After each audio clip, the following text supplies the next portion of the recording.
이 방송은 19금으로 과도한 비속어와 욕설이 난무하니 노약자, 임산부, 청소년은 청취를 삼가주시기 바랍니다.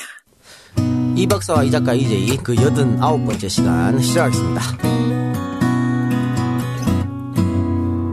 안녕하세요. 이재희와 함께하는 조광래 중고차 대표 조광래입니다. 첫 중고차 광고 이후 쏟아지는 문의 전화에 깜짝 놀랐습니다.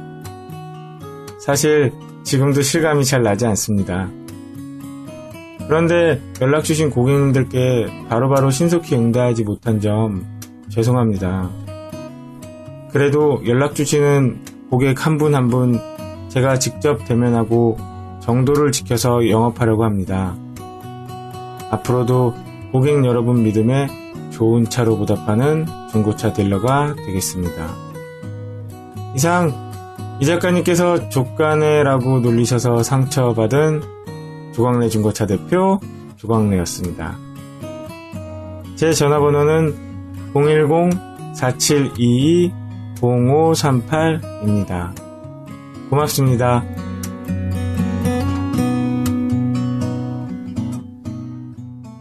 네, 오늘 원래 저희가 이제 이 방송이 없는 날임에도 불구하고 밖에 홀에 만석 입추의 여지가 없이 많은 분들이 찾았었는데 이거는 뭐 제 인기 때문에 그런지 오늘 오신 초대 손님 때문에 그런지는 잘 모르겠습니다. 예, 당연히 초대 손님 때문이죠.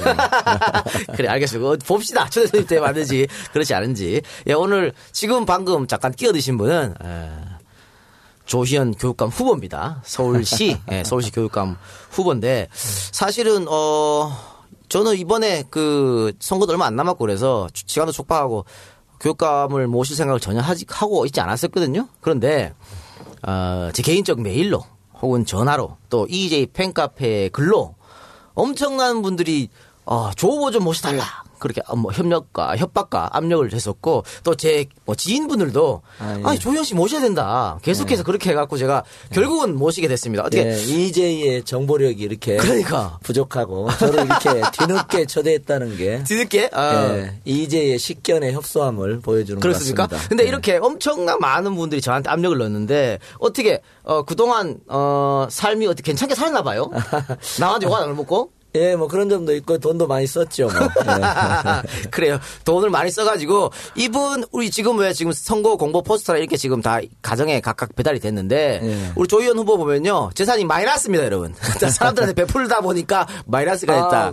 예. 뭐 아닙니까? 맞지 않습니까? 마이너스. 뭐 전체적으로 마이너스는 아닙니다. 저희 처하고 합치면. 아니 어쨌든 본인은 마이너스 아닙니까? 본인은 마이너스. 본인은 마이너스입니다. 거기 저 공보물 우선 제가 좀 정정해 드려야 될게요. 네. 서울교육감 민주진보 단일 후보입니다. 제가. 예, 서울교육감 민주진보 단일 후보. 단순한 후보가 아니고요. 그러니까 민주진보 진영 전체의 단일 후보다. 이걸 좀 해주시면 알겠습니다. 민주진보 단일 후보로 말씀하셨는데 그전에 한 세 분 조희연 교육감 포함해가지고 세 분이 후보로 나오셨다가 이제 단일 후보가 됐죠. 그렇습니다. 조희연 단일 후보가 됐다가 그 뒤에 말입니다. 또 그 윤덕홍 후보 왜 참여정부의 교육부 장관 하셨던 그분이 뒤늦게 뛰어들어서 그것도 많이 많았었어요. 그래서 제가 정부 차원에서 말씀드리면요. 저희가 이제 84개 그 서울 지역의 교육 시민단체가 모여서 이렇게 민주진보 단일 후보를 뽑기 위한 예비 경선을 했습니다. 그래서 그때 세 분, 장혜옥 전 전교조 위원장님하고 이제 최홍희 서울시 의회 교육위원장님 이렇게 세 사람이 경선을 했고요. 그래서 제가 이제 됐고요. 말씀하신 것처럼 이제 윤덕홍 전 부총리께서 나중에 오셨어요. 근데 이제 본선에 가실 때는 등록을 안 하셨습니다. 그래서 이제 진정한 단일 후보가 됐는데. 예, 맞습니다. 그러면 많은 분들이 이렇게 경선에서 이겼지 않습니까? 경선 이겼고 또 윤동 후보 같은 어떻게 보면 뭐 양보라고 그래야 되나 뭐라 그래야 되나 어쨌든 그죠? 양보를 해주셨습니다. 그럼 뭐요? 많은 분들이 야 그래도 교육감은 조희연이다 이렇게 생각하셔가지고 민주진보를 단일 후보로 만들어준 건 아닙니까? 예, 맞습니다. 예, 그래서 사실 이게 전례 없는 일이기도 합니다. 이렇게 전열이 완전히 정비돼 가지고 그 저희 유권자께서 야권 지지자라면 전혀 고민하지 않고 투표할 수 있게 이렇게 심리적으로 편하게 해드린 선거가 없었습니다. 예. 그래서 말입니다. 이게 방금 말씀드린 것처럼 이렇게 많은 사람들 지지도 받고 민주진영에서 한 명으로 밀어주고 예. 이렇게 했음에도 불구하고 왜 지금 현 시점에 지지율이 낮을까요? 예. 그게 이제 원래 그 우량주가 늦게 평가를 받습니다. 예. 그래서, 그리고 제가 이제, 사실은 이제 80년대부터 네. 제가 83년에 석사를 받았습니다. 네. 예, 지금은 뭐 박사 받아도 시간 강의하기도 어려운데요. 그때는 석사만 받아도 교수가 되거나, 말하자면은 학술 활동을 했습니다. 그래서 네. 83년부터 제가 한 30년간 이 지식인 운동, 학술 운동을 했기 때문에 이 영역에서는 저를 모르면 간첩이다. 그리고 학계의 마당발이다. 이렇게 이제 제가 너무 아니 너무 본인 자랑은 어때 이게 뭐 교육감 선거 죄송합니다. 나오면서 시작하게 됐습니까? 아니면 그 전에도 자주 하셨습니까? 죄송합니다. 아닙니다. 제가 이제 나오면서 이제 해야겠구나. 예. 어쩔 수 없이 제가 뭐 그 가진 거라고는 그런 경력이 그럼요. 있기 때문에 알려야죠. 제가 원래 이제 학생들은 저한테 그 전에는 이제 제가 가진 것이라고는 뭐 돈과 인격 이렇게 이제 있다고 그랬는데 요즘 돈 마이너스인데 뭘 자꾸 돈 얘기를 해요? 그러면 이제 남는 건 제가 인격입니다. 근데 네. 또 그동안 30년 동안 이렇게 하다 보니까 저의 또 화려한 경력이 또 약간은 있는 것 같습니다. 그래서 조금은 제가 이제 뭐 이렇게 얘기를 하는데 어쨌든 30년 동안 하다 보니까 지식인 세계는 많이 알려졌는데 이 지식인 세계 우량주가 일반 시민들 사이에서는 아직 그 개미군단에 의해서는 저평가되고 있는 이런 상황입니다. 이제 뭐 차츰차츰 알게 되겠죠. 네, 아주 뭐 급속도로 그러니까 제가 사실은 4%, 8%, 12% 이렇게 아주 급상승하고 있습니다. 그러고 최근에는 뭐 여의도 그 새누리당 그 부설 연구소에서 조사한 바에 의하면 굉장히 박빙 새 후보가. 여의도 연구소가 굉장히 그래도 잘 맞추는 집단인데. 예, 그렇습니다. 그렇습니까? 그래서 이제 문영린 현 후보? 교육감, 이제 고승덕 후보, 저가 이상면 후보께서는 조금 이제 약하시고요. 그렇게 세 사람이 박빙의 승부를 하는 걸로 그렇게 나오기도 알겠습니다. 했습니다. 그러면 아까 화려한 경력이라고 말씀하셨는데 조희연 뭐 지금은 후보고 저한테는 뭐 교수란 말이 더 입에 붙습니다. 말든 후보라고 하겠습니다. 아직도 현직 교수입니다. 조 후보님께서 참고로 제가 이제 교육감이 당선되면 교수가 아닙니다. 교수직을 사직해야 됩니다. 근데 왜 제가 이 말씀드리냐면 김상곤 교육감은 당선되면 사직하는 줄 몰랐대요. 법상에 그렇게 돼 있는데 그래서 만일 당선되고 사직하는 줄 알았으면은 안 나갔을 수도 있다. 이런 말씀. 꼭 사직하시기 바랍니다. 꼭 사직하시기 바라고. 보면요. 조 교수를, 조 후보를 그 추천한 단체 처음에 후보로 나간다 그랬을 때 좀 있습니다. 민주화를 위한 전국 교수협의회, 또 학술단체협의회, 전국 교수노동조합, 또 한국 비정규 교수노동조합. 하여튼 이렇게 교수 학술 4단체에서 추천되었었는데요. 맞습니다. 이 교수 4단체가 왜 조희연 아니면 안 된다고 생각했을까요? 협박한 거 아닙니까? 날 꼭 니네는 꼭 나를 해야 된다 이렇게 한 거 아닙니까? 제 친구들이 주로 하고 있기 때문에 대표를 이렇게 해서 그런 면이 솔직한 말씀 감사드립니다. 그래서 이제 그 민주화를 위한 전국 교수협의회는요. 잘 모르실지 모르겠습니다. 민교협이라고 하는데 이게 전국에 1,500명을 아우르는 전국 조직입니다. 대학별, 지역별 뭐 지회가 다 있는 조직인데요. 이제 이렇게 아시면 좋을 것 같아요. 광노현 교육감이나 김상곤 교육감이 다 민교협 의장 출신입니다. 그리고 제가 바로 직전 의장입니다. 그래서 제가 자의반 타의반으로 이렇게 차출이 돼서 이렇게 나왔는데 대개 이제 참고로 또 이제 좀 상식을 풍부하게 하기 위해서 예를 들면 이제 민교협 교수 대표적인 교수단체가 4단체가 있습니다. 그러니까 민교협 그리고 교수 노조가 있습니다. 노조가 있고요. 그리고 학술단체 협의회가 있습니다. 이 학술단체 협의회는 뭐 진보 정치학회, 진보 사회학회 그렇게 해서 한 20여 개의 학술단체가 모여 있는 거고요. 그다음에 시간 강사, 그러니까 비정규직 교수 노동조합이 있습니다. 한국 비정규직 교수 노동조합 이렇게 4단체가 대표적인데 이 진보적 교수 단체 전체가 저를 지지하셨습니다. 지지했다. 알겠습니다. 민교 방금 말씀하셨는데 1,500명 전국에 전국 100여 개 대학에 회원 수는 한 1,500명. 여기에서 이제 광노현, 김상곤이 다 탄생한 거 아닙니까? 예. 그래서 그런 얘기가 있더라고요. 광노현, 김상곤 뒤에는 항상 조현이 있다. 그런 내용을 서포터를 하고 만들어냈다. 이런 말이 있는데 이거 뜬 소문입니까? 아니면 예. 뭐 구체적인 실체가 있는 겁니까? 사실은 아니지만 그렇게 믿어주시면 저는 좋겠습니다. 알겠습니다. 그냥 예. 광노현, 김상곤의 배우의 조희연이 있다. 그건 너무 좀 과찬이고요. 이번에 제가 출마하는데 사실은 제가 좀 부족하다고 생각해가지고요.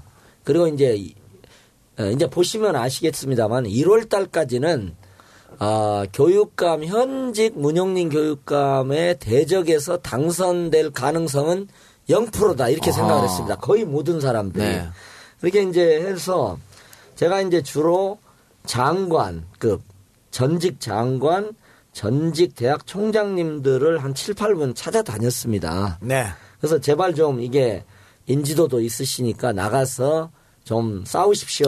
예. 나 조희연 말고. 예, 맞습니다. 괜찮은 사람들 이렇게 나가시라고. 예, 7, 8분을 얘기를 했는데. 제가 쫓아다니면서, 부탁을 드렸는데, 당선 가능성이 당시로는 0%라고 모든 사람이 생각을 했기 때문에, 또 이게 선거에 대한 공포가 있으시더라고요. 실제 그게 어렵거든요. 그래서 마지막에는 이제 김상곤 교육감께서 왜 그러냐. 이 선거라는 것은 파이팅을 하는 거다. 막 지지도가 주렁주렁 달린 사람은 없다.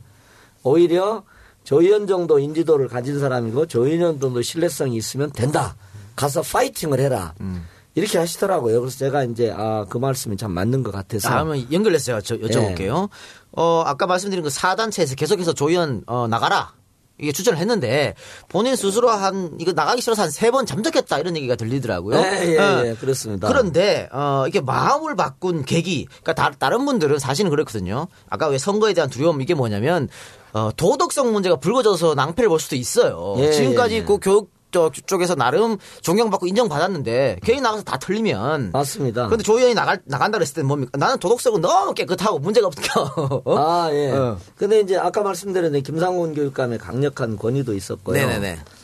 또 그 무식하면 용감하다고 저는 나오면 다 해주는 줄 알았어요. 그러니까 뭐 돈부터 시작을 해서 네네네. 모든 걸 다 해주는 줄 알고 그냥 일단은 결심만 하면 되는 거예요. 제가 이제 3번 도망다니면서 하는데 이제 결심만 하면 다 되는 걸로 알고 있었습니다. 그래서 이제 근데 실제 제가 뛰어보니까 정말 여러 가지로 고민도 많고 힘든 일이다 이렇게 생각을 하고 있습니다. 그러면 3번이나 거절한 이유는 뭡니까? 정말 대한민국 교육을 위해서 그동안 열심히 노력하셨잖아요. 노력하셨는데 왜 이렇게 자꾸 나가라 했을 때 거절했습니까? 제가 이제 솔직히 제가 지식인 조희연 그래도 뭐 나름 알려진 대표적인 사회 비평가 내지는 대표적인 사회 과학자에서 그 정체성을 버리기가 정말 참 힘들더라고요. 저한테는 그게 체질화돼 있거든요. 네네. 그래서 이제 그걸 버리기가 너무 힘들었고 아깝고 제가 이제 사실은 책을 몇 권 쓰려고 이제 상당한 정도 지금 당장이라도 책 몇 권 낼 수 있는 정도가 다 돼 있어요. 네. 이게 조금만 재구성을 하면 그래서 너무 아깝고 그래가지고 그리고 왜냐하면 제가 시민운동 하면서 박원순 시장이 당선됐을 때 제가 중앙일보 인터뷰를 한 적이 좀 있었어요. 그때. 그리고 어쨌든 근데 그때 제가 박원순 시장을 감시하는 사람이 되겠다. 그랬거든요. 그런데 이제 제가 이제 이런 자리에 이제 나온다는 걸 전혀 제가 상상하면서 살질 않았기 때문에 이제 그래서 제가 막 고사를 했습니다. 알겠습니다. 박원순 시장하고는 뭐 인연이 깊은데 그건 뭐 이따가 얘기하기로 하고요. 네. 그러면 지금까지는 뭐 어떻게 뭐 출마할 결심한 계기 이런 걸 살펴봤고 본격적으로 조희연 교육감이 어떻게 살아왔는지 보면서 왜 조희연이 아니면 안 됐는지 한번 알아보는 시간을 갖도록 하겠습니다. 이제 본격적으로 들어가 보도록 하겠습니다. EJ 팟캐스트와 이름만 같고 전혀 상관없는 비공식 미지정 대리운전 협력업체 1670 EJ 대리운전 1670-2212 박수근인가 김수근이 해도 어깨 1위 대리운전인데 이 작가님, 이 박사님, 세장님 믿습니다. EJ 대리운전에서는 이용 고객에게 할인, 마일리지 적립 그딴 거 전혀 없습니다.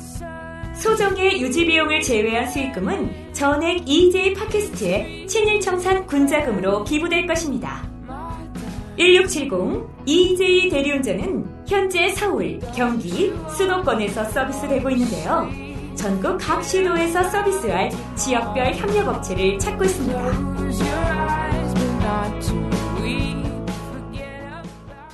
자, 56년생인데 맞습니까? 프로필에 56년생이 돼 있는데. 맞습니다. 예, 맞습니까? 예, 제가 뭐 10년은 젊어 보입니다. 제가 40대 후반쯤 되실 예, 겁니다. 그럼요. 예, 딱 그렇게 느껴지네요.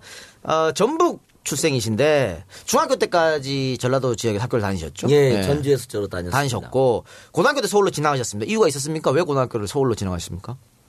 저희가 이제 전주 북중이라고요. 네. 그게 뭐 경기중학교 뭐 그런 겁니다. 네네. 사실은 그게 고교 평준화, 박정희 대통령의 고교 평준화 정책에 의해서 없어졌습니다. 69년에.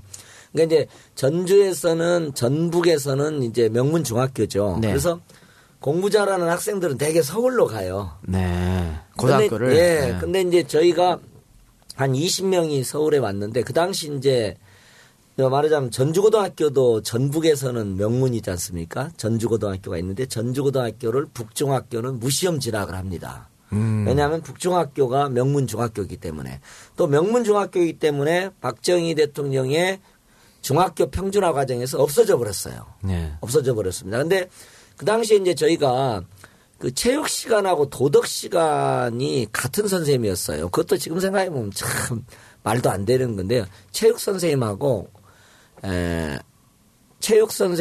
도덕 선생님이 같은 그런 거 많아요. 동일한 시골에. 선생님이 예. 많았어요. 저희도 국민윤리 선생님이랑 수학 선생님 같은 선생님이 예. 있어요. 근데 예. 이제 애들이 또 얼마나 체육을 좋아해. 저는 또 축구를 좋아했거든요. 그러니까 이렇게 됩니다. 도덕 시간에는 다음 체육 시간에 도덕을 하기로 하고 체육을 해요. 네. 체육 시간은 체육 시간이니까 체육을 해요. 그래가지고 이제 그 당시 고등학교 시험에서는 한 2문제, 3문제 틀리면 떨어집니다. 근데 제가 경기고등학교를 봤는데 도덕에서만 3문제를 틀려버렸어요. 왜냐하면 도덕 시간에 체육만 했으니까. 이제 그런 적이 있어서 다 떨어지고. 경기고등학교 시험에서 떨어졌습니까? 예, 그래서 서울중앙고등학교와 후기입니다. 예, 거기로 그렇게 가셨어요. 처음에는 저는 왜 옮겼나 그냥 아버님이 공무원 오랫동안 하셨죠.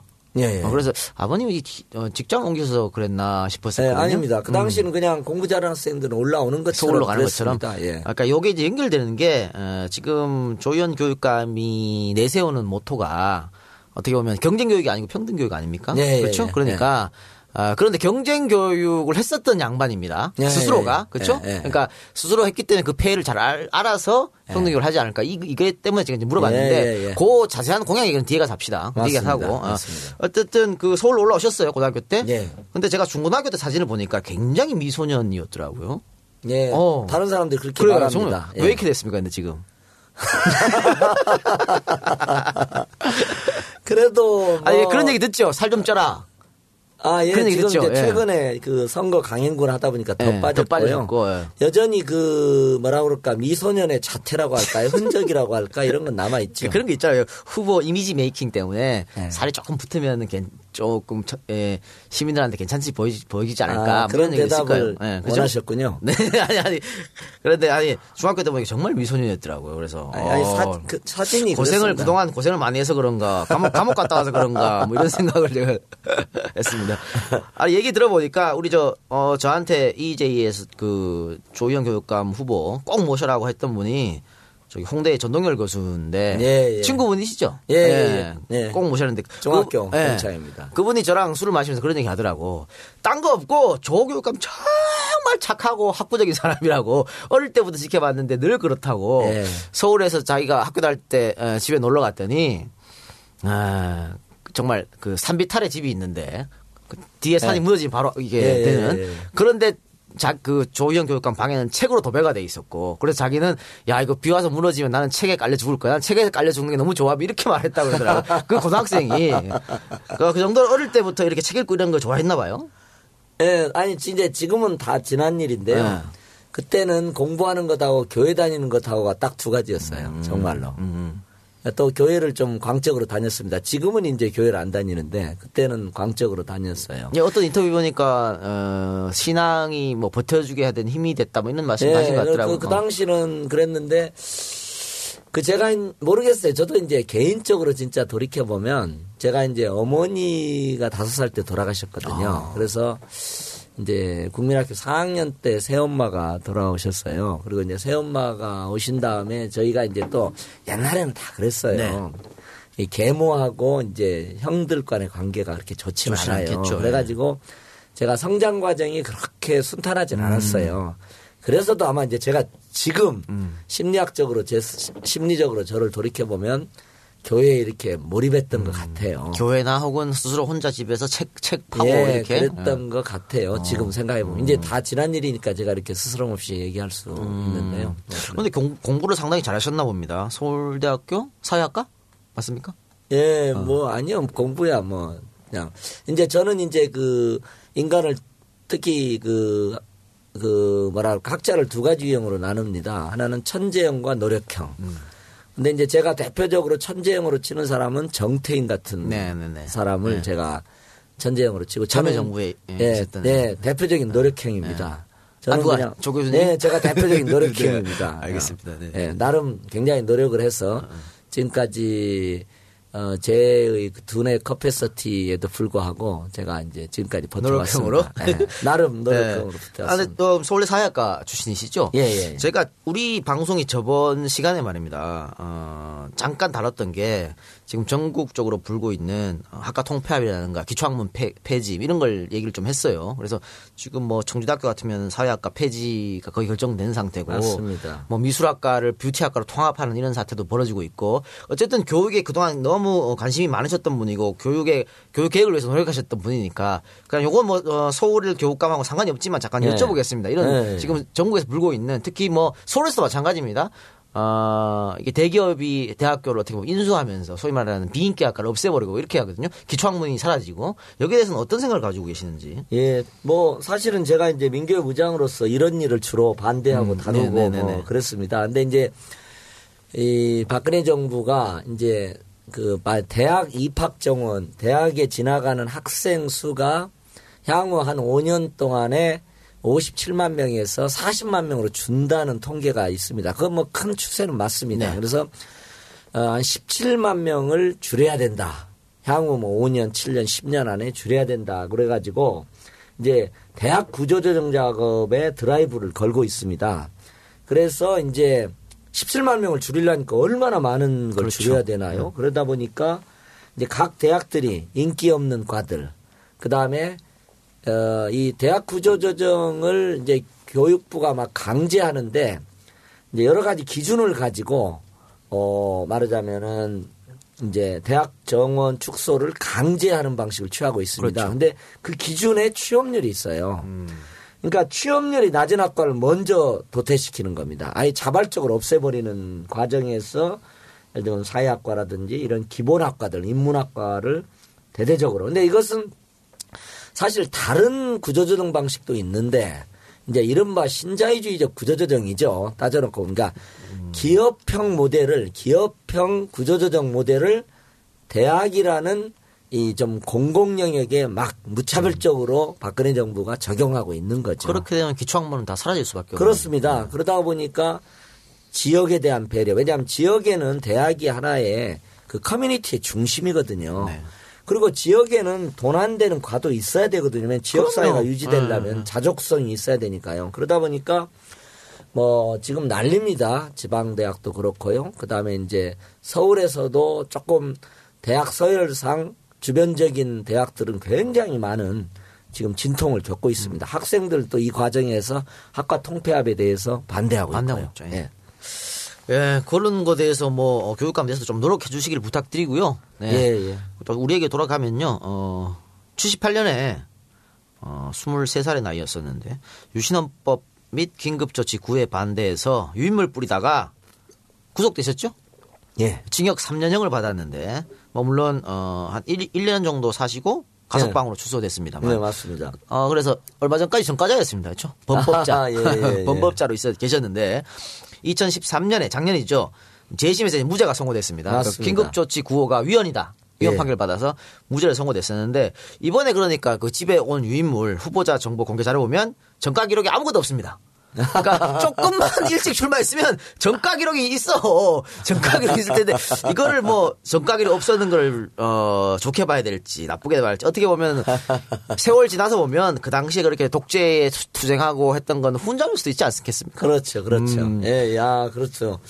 근데 어쨌든 뭐 이제 여기 이걸 들으시는 젊은 세대들은 맞아 70년대 유신 시대, 그러니까 72년 유신 시대. 그다음에 이제 75년에는 긴급조치 9호가 선포됐습니다. 그래서 긴급조치 9호 시대를 아마 잘 모를 거예요. 그걸 이제 한국 현대사에 있어서 최대의 민주주의 암흑기다. 네. 이렇게 생각하면 됩니다. 지금 여기 요 앞에서 예를 들면 여기서 술, 맥주, 막걸리 마시고 있잖아요. 저러다가 박근혜 대통령을 비판했다. 그러면 3년형 받습니다. 그 당시는 실제 그랬습니다. 그리고 저 뒤에 계시는 술을 이렇게 파시는 분이 또 학생들이 막걸리 먹고 짓거리는 얘기를 이제 경찰에 또 고발도 하고 막 이런 어떤 시대였습니다. 그래가지고 저는 뭐 특별한 일도 안 했습니다. 유인물 몇 장 뿌린 거니까 따져놓고 보면 지금은 제가 그런 행위를 지금 경찰서 앞에 가서 막 박근혜 대통령을 비난하는 유인물을 도리면 경찰들이 어떨까? 야, 귀찮아. 야, 인마 쓰레기 하려면 쓰레기 치려면 힘들어. 저쪽 가서 뿌려. 이렇게 할 것 같아요. 이게 그 정도의 일을 가지고도 3년형을 때렸다. 선고받는 근데 그런 당신 서슬퍼런 독재 시대였으니까. 예. 뭐 이런 일을 활동을 하셨던 주변 동료들이나 다 하고 다 감옥에 가고 뭐 이렇게 사철당하고 했을 텐데 용기가 필요했을 것 같아요. 그렇죠. 뭐, 그 당시 아무래도. 아니, 뭐 23살 어린 나이였으니까 객기였습니까? 그게. 아니면 나 좀 정의로움을 가지고.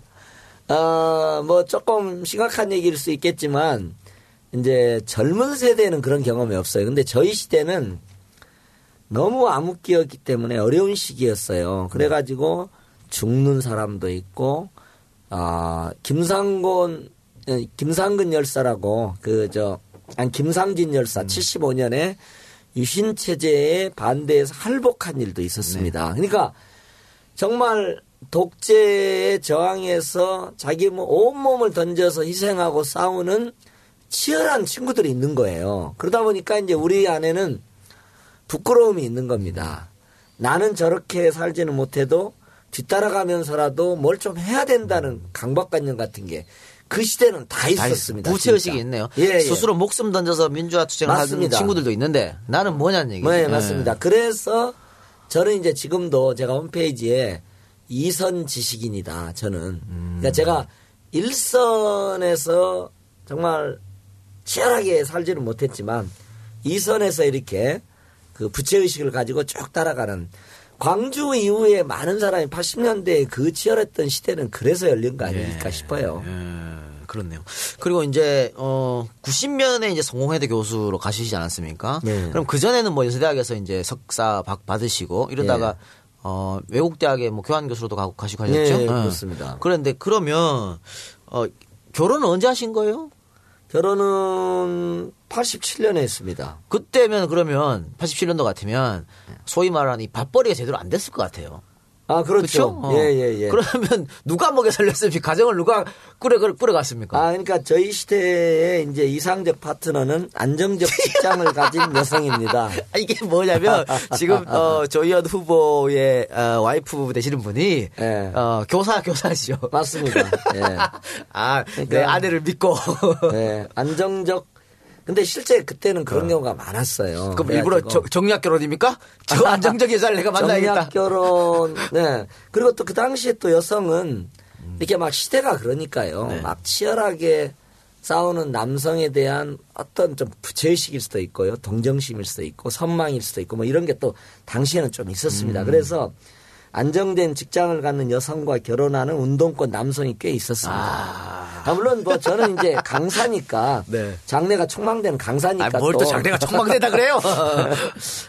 그랬으니까요. 네. 그래서 90년에 성공회대 교수로 재직하면서 그래도 조금 와이프에 대한 부채의식은 좀 덜을 수 있겠네요. 생활이 좀 폈습니다. 그렇죠. 예. 이것은 성공회대를 누가 그러더라고요. 뭐 이재정 뭐 전 장관이 만들었지만 진정으로 만든 사람은 조희연이다 이런 얘기도 있던데. 예, 뭐 제가 또 뭐 그냥 홍보 차원에서 얘기하면 그 말도 크게 다르지 않습니까? 예, 그러니까 이재정 지금 이상하게 또 그 경기도 교육감 후보가 되어 있으시잖아요. 그래서 이재정 총장님이 리더십을 발휘하고 제가 브레인이 되는 그런 어떤 커플로 오늘의 성공회대라고 하는 나름대로 조금 뭐 부족하지만 대한대학이라고 조금 인정받는 대학이 좀 탄생됐던 그런 측면이 조금 있습니다. 성공회대는 뭐 대한대학이라고 할 수 없을 정도로 뭐 대단히 일단은 뭐 교수진이 너무 뛰어나시니까 정말. 예. 네, 그래서 이게 그 성경에 보면 새술은 새 부대에 담는다는 말이 있지 않습니까? 이때 일이 어떻게 됐냐면요. 89년에 성공회대학이 당시에는 굉장히 적은 대학이었는데 학내 분규가 났어요. 그래서 대체적으로 신부님들이 교수였어요. 학내 분규가 나니까 다 소환을 해버렸어요. 그리고 그때 캐나다에서 철학박사 학위를 하고 이재정 총장님이 들어온 거예요. 그러니까 교수가 한 명밖에 없는 대학이 대학의 상태가 된 거예요. 그때 제가 딱 들어간 겁니다. 그러니까 교수가 한 명밖에 없는 진공 상태에서 말하자면 새 사람들을 막 모셔올 수 있게 된 거죠. 이제 그런 역사적 우연이 좀 있습니다. 근데 굉장히 작은 대학으로 출발했다고 하셨지만 지금은 뭐 성공회다 그러면 어떻게 보면 정말 나름 그래도 뭐 독보적인 그런 대학이라고 할 수 있겠는데 거기에 대해서 자부심이 그래도 있을 것 같습니다. 내가 이렇게 그래도. 예. 제가 이제 이런 게 참 저 역사적 행운인 것 같아요. 제가 돌이켜놓고 보면 제가 그래도 뭔가 뿌듯하게 젊은 시절에 기여했다고 하는 일을 두 가지 든다면 하나는 그래도 이재정 총장님과 함께 성공회대학의 이런 정체성을 만들어갈 수 있었던 거. 두 번째는 이제 박원순 시장과 함께 94년에 참여연대를 만들 수 있었던 것. 근데 그것은 그때의 시대적 상황 때문에 가능한 거지 다시 그런 기회는 오지는 않을 것 같아요. 그래서 저는 행운입니다. 예, 참여연대 지금 말씀하셨는데 그리고 94년에 박원순 현 시장과 함께 참여연대 설립하셨어요. 그리고 초대 사무처장을 하셨죠. 아까 뭐 브레인 얘기를 하셨습니다만 마찬가지입니다. 참여연대 만들 때도 참여연대는 조희연의 브레인과 박원순의 활동력이 만들어낸 결과물이다. 이런 얘기도 지금 세상에 돌고 있습니다. 근데 그 세상이 그렇게 만들었다 그랬는데 이때가 사실은 군부 독재 시대가 끝나고 그렇습니다. 문민정부 시대 아닙니까? 그런데 문민정부 시대에 이렇게 만들자고 했던 뭐라 그럴까 계기를 그럴까요? 왜 군부 독재가 끝났는데 다시 이런 시민단체 생활을 해야겠다라고 생각하신 겁니까? 그러니까 이제 87년 6월항쟁으로 독재 정권이 만들어진 다음에 만약 형식적으로 보면 선거민주주의 정치적 민주주의로 이렇게 전환이 된 겁니다. 근데 실제 그 민주주의라는 게 한 번에 일거에 이루어지는 게 아니거든요. 그래서 말하자면 이 복원된 민주주의. 복원된 민주주의를 진정한 민주주의로 만들기 위한 아래로부터의 이런 노력들, 운동, 실천 이런 게 이제 필요하다는 인식이 있었습니다. 근데 이제 그것은 과거 반독재 민주화 투쟁과는 좀 다른 어떻게 보면은 오늘날의 시민운동이라고 하는 것은 이제 어떻게 보면은 막 옛날처럼 화염병 들고 싸우는 건 아니잖아요. 제도 내에서 제도적 수단을 활용하면서 이렇게 싸우는 어떤 지점이 있지 않습니까? 그래서 80년대 말부터 89년에 경실련이 처음 만들어졌습니다. 경제정의 실천 시민연합이 만들어지면서 시민운동이 열리게 됐는데요.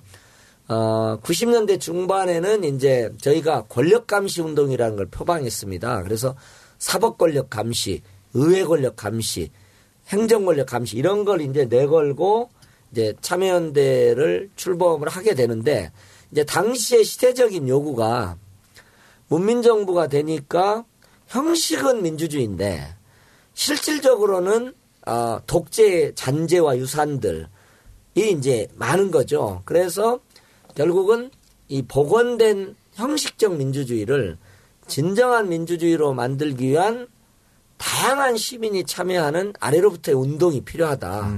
특히 어떤 진보적 정체성을 가지고 이제 그런 공감들이 있어서 이제 참여연대를 만드는 작업에 이제 착수하게 됐죠. 그러니까 문민정부라고 해도 그래도 뭐 3당 합당이랑 원죄가 있기 때문에 방금 말씀하신 것처럼 군부 독재 잔재다 이렇게 생각할 수도 있거든요. 그런데 김영삼 정권 출범하고 초기에 상당히 개혁적인 작업을 해서 굉장히 인기가 있었지 않습니까? 그렇죠. 그럼에도 불구하고 그래도 우리가 뭔가를 해야겠다라고 생각했던 거는 뭔가 구체적인 어떤 사건이 있어서 그렇습니까? 아니면 그러니까 문민정부가 이제 93년부터 출발인데 네, 문민정부가 그렇죠. 이제 아시는 분은 아시겠습니다만은 8월에 금융실명제 발표하고요. 하나의 숙청도 하고 93년은 꽤 개혁적입니다. 근데 94년부터는 이제 퇴행을 하는 거죠. 그런데 저희가 깨달은 게 그런 겁니다. 아래로부터의 어떤 그 시민적 압력이 있지 않는 한 권력은 언제나 후퇴하게 돼 있고 비민주주의적으로 퇴행하게 돼 있다는 걸 느끼게 됐어요. 그러니까 초기에 그렇게 개혁적인 것처럼 보인 문민정부조차도 이제 결국 후퇴를 하는 거죠. 그래서 이제 결국은 그런데 노무현 대통령이 말한 거죠. 결국은 시민의 힘. 이게 이제 민주주의를 끌어가고 뒤에서 미는 거죠. 그래서 이제 87년에 독재만 타도하면 모든 문제가 다 해결될 줄 알았어요. 갑자기 유토피아가 올 걸로 생각했는데 이제 몇 년 지나면서 독재가 물러났어도 지속적으로 일상적으로 아래로부터의 시민적 압력이 없으면 민주주의라는 열차는 앞으로 가지 않는구나. 이런 이제 자각을 하게 된 거죠. 저는 DJ 당선 때요. 앞으로 보수주의자들이 정권 잡는 일은 없을 줄 알았습니다. 예, 진짜로. 그런데 이명박 당선 때 박근혜 당선 됐잖아요. 그러니까 방금 말씀하신 그런 것 같아요. 끊임없이 비판하고 감시하지 않으면 또 그렇게 정권을 우리가 뺏긴다는 생각이 언제나 권력은 퇴행하는 것 그렇죠. 같아요. 예. 자, 아까 제가 농담식으로 재산 신고 마이너스다 말씀드렸는데 저서가 한 30권쯤 되지 않습니까? 예, 꽤 됩니다. 그 인쇄만 해도 상당할 텐데 하는 이렇게 전부 다 남한테 술 사주느라고. 아니요. 근데 이제 한때는 사회구성체 논쟁이나 이런 것들은 당시에 하면 10,000부씩 나갔어요. 아유, 그럼 꽤 많이, 사회과학 서적 치고는 베스트셀러인데요. 네, 지금 이제 젊은 분들은 모르겠지만 그 당시 제가 꽤 인기가 있었습니다. 그래서 제가 예를 들면 서강대 같은 데서 강의하면요. 한 300명 학생들이 정말 구름같이 그 당시에 거의 운동권 학생들은 전부 집결하는 그 양반들 다 어디 갔을까? 왜 이 지지율 보면 안 나올까 모르겠네. 네. 제가 이 지지율이요 20, 30대에서 적고 5, 60대에서 꽤 높아요.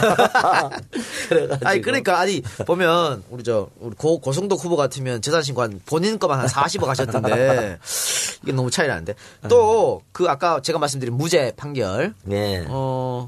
그리고 국가 배상금을 받으셨을 거 아닙니까? 이거를 또 기부를 하셨다 그래요.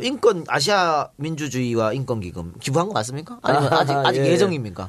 아닙니다. 기부를 이미 시작했고요. 시작했습니까? 여기 이제 어떻게 돼 있냐면요. 제가 사실은 재산이 마이너스인데 왜 기부를 저 집사람이 또 조금 갖고 있습니다. 숨겨놓은. 네, 숨겨놓은. 보면 배우자분이 재산이 한 6억 정도 되시더라고요. 그거 좀 얼마 안 되는 빚 좀 갚아달라고 하세요. 별로 안 친하세요? 와이프들 이거 제대로. 저희가 이제 갖고 있는 재산은 이제 집이 딱 하나예요. 그 재산이군요. 부인명으로 돼 있어요. 그 재산이군요. 네. 근데 이제 제가 하도 빚지고 살아가지고 이게 다 이제 부인이 만든 겁니다. 사실 따져놓고. 근데 이제 위헌 판결이 나니까 이제 그게 국가가 배상을 해주게 돼 있습니다. 그렇죠. 그래서 이제 국가 배상이 한 5천만 원. 이게 왜 그러냐면요. 하루를 살으면 일당의 한 6배. 그러니까 하루에 20만 원씩 배상을 해줍니다. 그러니까 1년을 살면 한 5, 6천만 원 배상을 받아요. 감옥 가 있는 동안에. 그러니까 위헌 판결이 났다는 건 뭐냐면 부당하게 감옥에 있었다는 그렇죠. 거거든요. 네. 그래서 하루에 한 20만 원 정도를 배상을 해서 한 5, 6천만 원을 받습니다. 그래서 이제 그거 타고 그다음에 이제 그거 외에 이제 민사소송을 이제 국가 형사배상은 이미 나왔습니다. 한 5천만 원 나왔고요.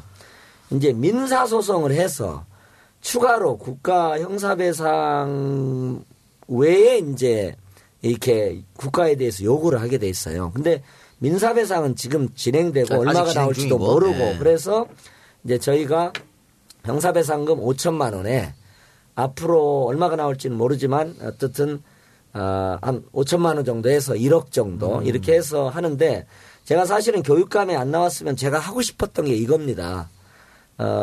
이제 한국을 위해서가 아니고 한국의 민주주의를 위해서가 아니고 아시아의 민주주의와 인권을 위해서 일하고 싶다. 제가 아시아의 네트워크에 제가 한국 마당발에서 아시아 마당발로 이렇게 넓히고 있었거든요. 그래가지고 조금 그런 일을 이제 하고 싶었는데 그래서 이제 그런 기금도 좀 만들고 그래서 한 1억 정도를 아시아를 위해서 네. 아시아의 민주주의와 인권을 위해서 기부를 할 네, 생각이었다. 저희가 뭐 저 공범이었던 김준무 공범이지 뭐. 예. 그분이랑 또 몇 분씩 한 1억씩 내 가지고 그렇게 아니 만들었습니다. 그러면 아름다운 재단에 기부했습니다. 한국의 민주주의와 한국의 인권은 뭐 괜찮다고 보시는 겁니까 지금? 그래서 지금 남의 나라 이거 오지랖이라고 생각되는데 제가 봤을 때는 이명박 박근혜 들어서면서 한국의 민주주의도 후퇴하고 한국의 인권도 후퇴하는 지금 한국에 왜 지금 박근혜를 돌립니까 지금?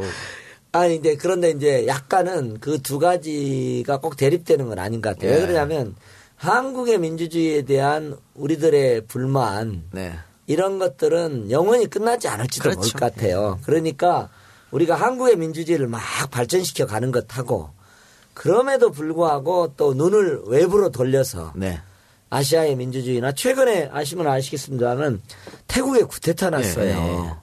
정말 태국이란 나라는 우리가 달려봐야 됩니다. 이 군부가 다시 쿠데타를 했어요. 그래가지고 계속 탁신 반탁신 왔다 갔다 합니다. 지금 그 군부 쿠데타를 해서 군부가 장악하고 또 민중봉기가 나와가지고 다시 민간 정부로 들어서고 막 이런 과정이 계속 반복되는데 우리나라는 뭐 박근혜 대통령이 쿠데타를 해서 권력을 잡지는 않았어요. 그러니까 그만큼 민주주의가 조금은 레벨이 있습니다. 한국 레벨이.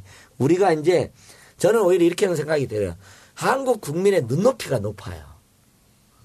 그래서 이제 아시아에 비교하면 민주주의의 상대적 선진국인데 박근혜 민주주의 내지는 뭐 박근혜 권위주의라고도 얘기했지만 그것을 국민들이 안 받아들이는 거죠.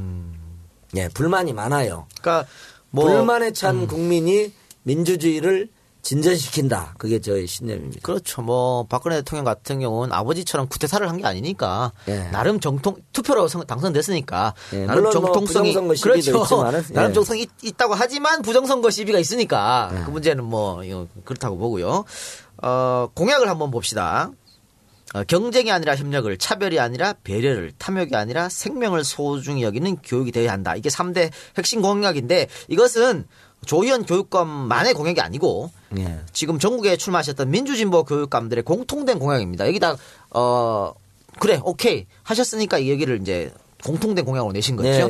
제가 봤을 때는 가장 중요한 건 그런 것 같아요. 나머지는 뭐 생명을 소중히 여긴다, 뭐 배려, 탐욕보다는 배려를 한다. 이것은 어떻게 보면 교과서적인 이야기일 수도 있고요. 가장 중요한 것이 경쟁이 아니다. 경쟁 교육이 아니고 협력 교육이라는 것은 지금까지 보수주의자들 또 대한민국의 그동안의 교육이 보수주의자들이 정권을 잡으면서 끊임없는 경쟁 교육을 시켰거든요. 네 친구들 짓밟고 올라서라 이렇게 가르쳤던 우리 한 60년의 교육 역사인데 이걸 지금 바꾸겠다고 하신 거 아닙니까? 그래서 광노현 교육감, 김상현 교육감도 그런 거 하시려고 했다가 뭐 일단 광노현 교육감은 뭐 잘못 어디 이상한 데 들어가셨고 그래서 문용인 교육감 들어오면서 그게 엎어져 버렸는데 지금 조희연 교육감 후보께서 당선되시면 경쟁 교육이 아니고 협력 교육, 평등 교육을 하겠다는 거 아닙니까? 그렇죠? 그런데 문제는 이런 겁니다. 이런 걸 하셨을 때 예를 들면 뭐 국제중 같은 또 외고 같은 자율형 사립고 뭐 재지정하는 거 취소하고 혁신학교를 많이 만들고 이게 다 그 일환입니다. 그렇습니다. 경쟁 교육 시키지 않겠다.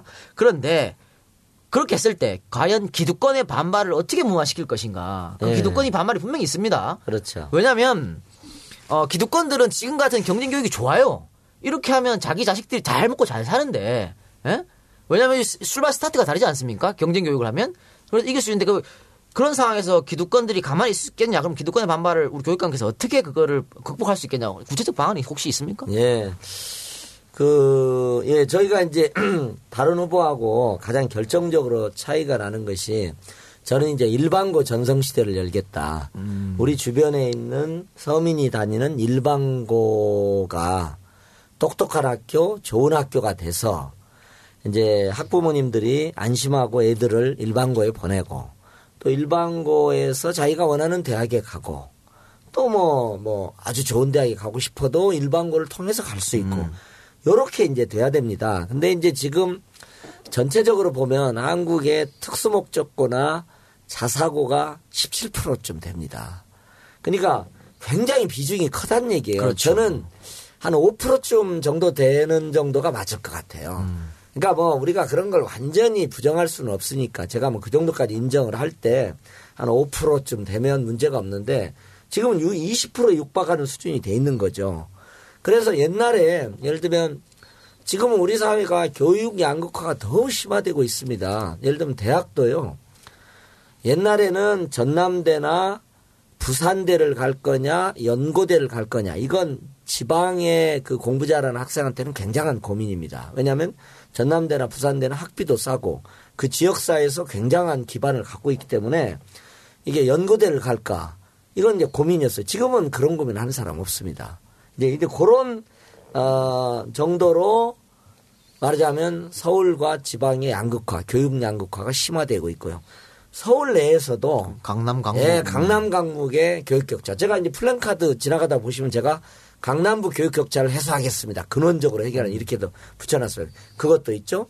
또 약간 다른 측면에서 외고나 자사고하고 이제 일반고에 좋은 대학을 가는 비율, 인서울 대학을 가는 비율이 양극화되고 있습니다. 그래서 저는 이제 이 점을 전면적으로 좀 수술하지 않으면 안 된다. 이렇게 생각을 제가 갖고 있고요. 근데 여기서 우리가 이제 저는 이런 생각이 듭니다. 경쟁이잖아요. 네. 이제 입시 경쟁이건 경쟁이건 이렇게 하는데 이게 경쟁이 우리가 뭐 경쟁이 갖는 나름대로의 그 긍정적 기능도 있습니다. 왜냐하면 뭐 이렇게 열심히 노력도 하게 하고 약간의 그런 요소가 있지 않습니까? 근데 우리 사회는 이 경쟁이 너무 과열되다 보니까 거의 미친 경쟁 수준이 돼 있어요. 그래가지고 저는 이렇게 표현합니다. 약간 사회학적인데 경쟁이 갖는 고유한 합리성을 파괴하는 수준에 이를 정도로 과열 경쟁, 미친 경쟁이 되어 있다. 특히 이제 대학 입시 경쟁 이렇게 되어 있는 거죠. 그래서 저는 근데 이제 이명박 대통령이나 박근혜 대통령 이런 거예요. 우리 사회가 국제 경쟁력 강화를 위해서 경쟁이 아직 부족한 사회로 생각해요. 경쟁 결핍 사회로 생각하고 경쟁이 부족하다고 생각하니까 경쟁 촉진 정책을 쓰는 거예요. 그렇죠. 그러니까 완전히 더 망가지는 거예요. 그래서 이제 우리 교육, 초중등 교육이 그냥 완전히 망가지고 있는 겁니다. 그러니까 정말 이렇게 돼 있어요. 저는 그렇잖아요. 사당 오락이란 말이 있잖아요. 저도 지금 요즘 사당 오락입니다.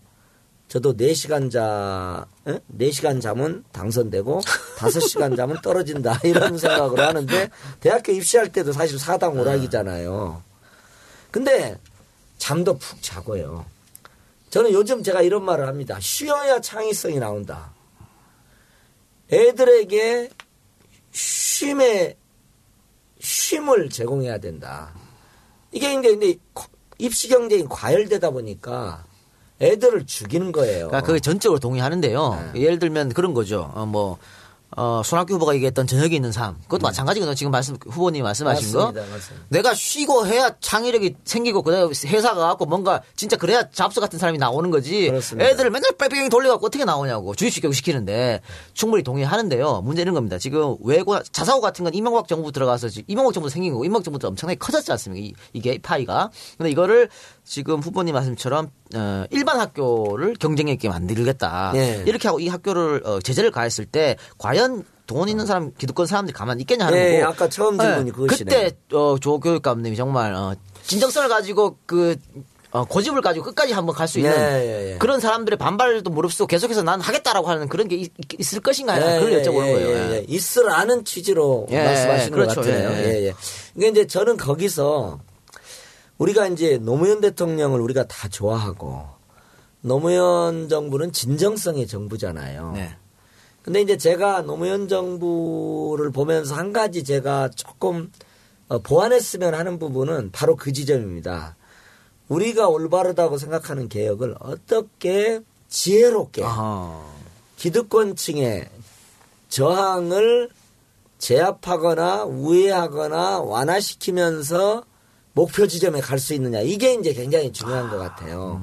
제가 자사고 같은 경우에도 실제 이런 일도 있습니다. 제가 모교가 중앙고등학교입니다. 서울중앙고등학교예요. 근데 저희 동문이 둘로 쫙 갈려 있어요. 통상은요. 서울교육감에 중앙고등 출신 나왔다면 바로 다 지원하게 되잖아요. 동창들이니까. 뭔 말인지 알겠습니다. 네, 근데 지금 쫙 그렇죠. 갈려 있습니다. 갈려져 있죠. 그래서 제가 이제 동문들한테 막 해명을 하고 있습니다. 지금 지지해달라고 노력하고 있고 많은 동문들이 또 그게 소위 말하는 예전에 이게 시험 쳐서 가는 거하고 뺑뺑 돌려 그 말씀이죠. 지금. 예, 그러니까 자사고, 그러니까 왜냐하면 중앙고등학교가 옛날에는 후기 명문이었어요.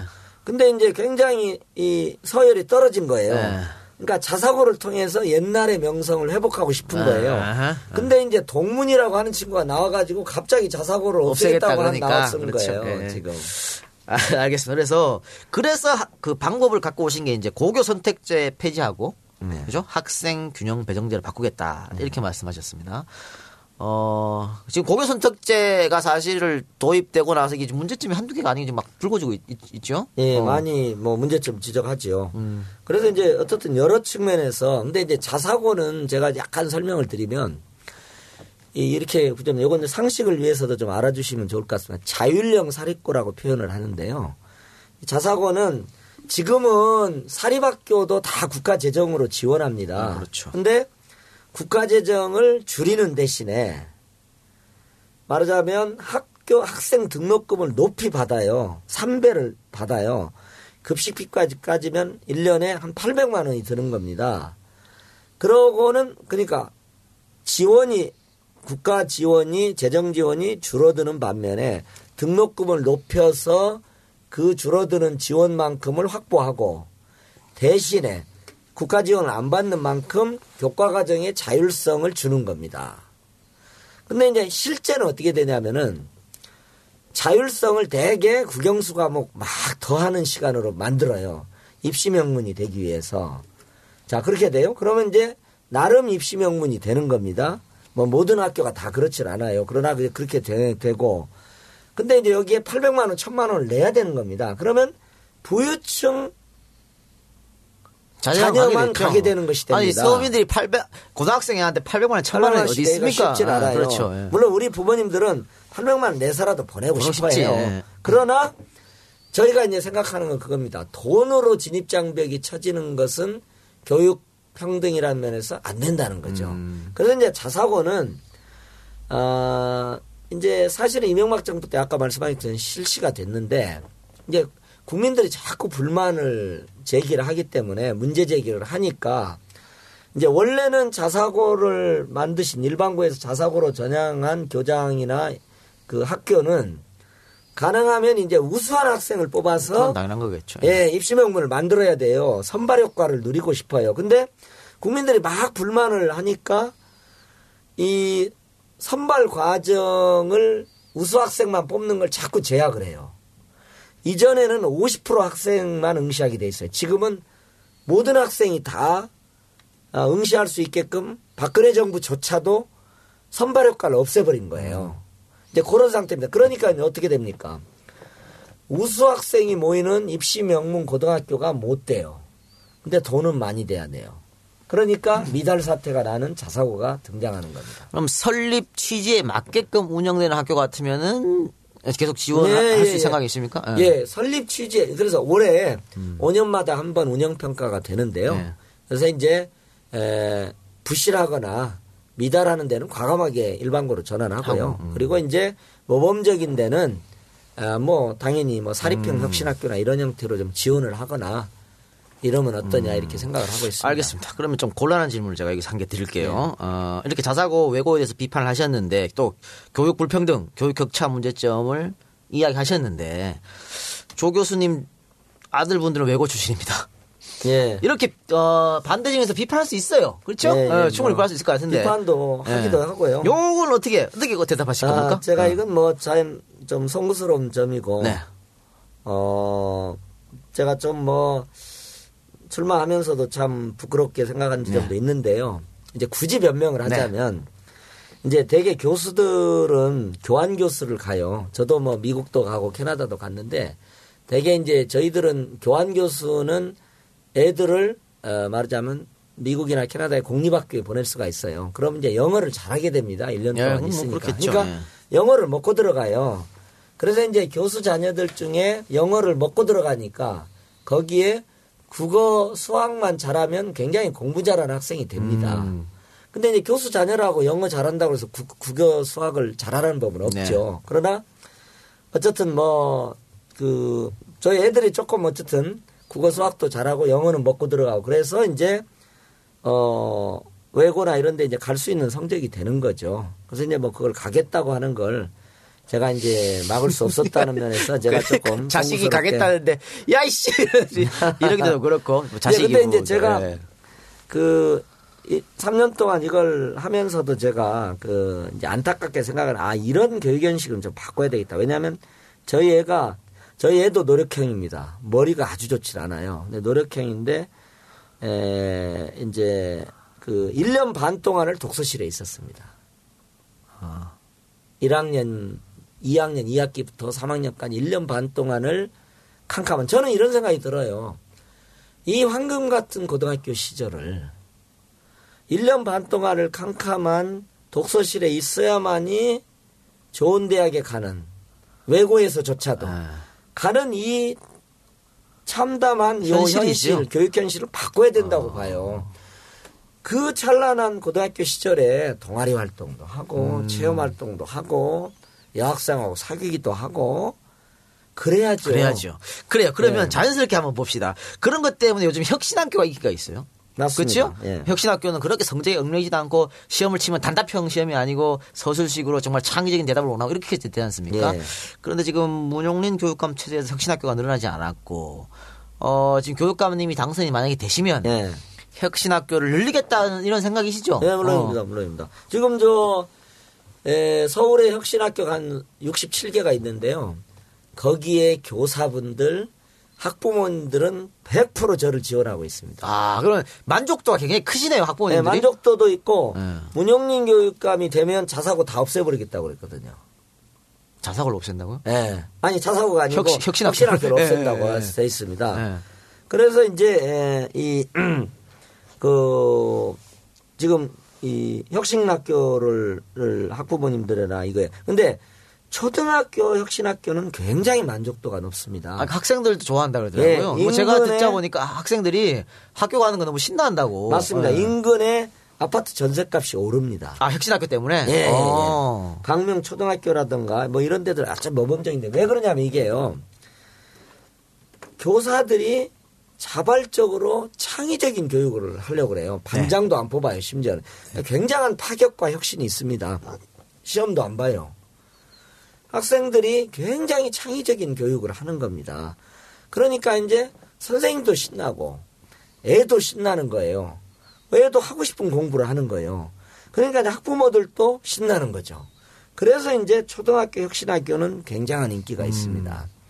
근데 이제 문제는 이게 중학교, 고등학교로 갈수록 이제 대학 입시 중합이 딱 부담감이 오니까. 그러니까 이제 이 질곡이 되는 이런 그러니까 대한민국 현실상 소위 말하는 명문 대학을 나오지 않으면 나중에 출세길이 막히니까 그것 때문에 중고등학교 혁신학교는 조금 그런 것 같은데 어쨌든 혁신학교를 늘리겠다는 게 공약입니다. 초등학교인은 이 혁신학교는 공교육을 살리는 모델입니다.